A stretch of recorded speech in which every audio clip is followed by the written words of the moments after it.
Okay, this man's illustrations have been all over my feed recently, so I did some digging to find out who he was, and what I found was fascinating. This is the work of Gustave Doré, one of 19th century's most prolific artists. Doré was born in Strasbourg in 1832, and by the age of only 15, he had already begun a career as a caricaturist for a local French paper. And this allowed him to become the sole financial support for his entire family. In 1840, he created several text comic strips, becoming one of the first artists to dabble in the medium.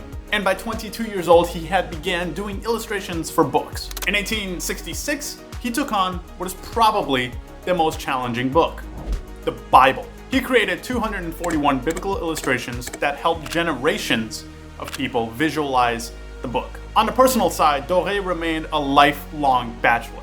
He lived with his mother his entire life, despite massive commercial success. However, he never really got any major critical acclaim, and was labeled as a preacher painter because of his work on the Bible. When he took up sculpture later in his life, Doré said, "There will be no shortage of criticism and attacks, as I think there are plenty of people who will be annoyed to see me as a sculptor.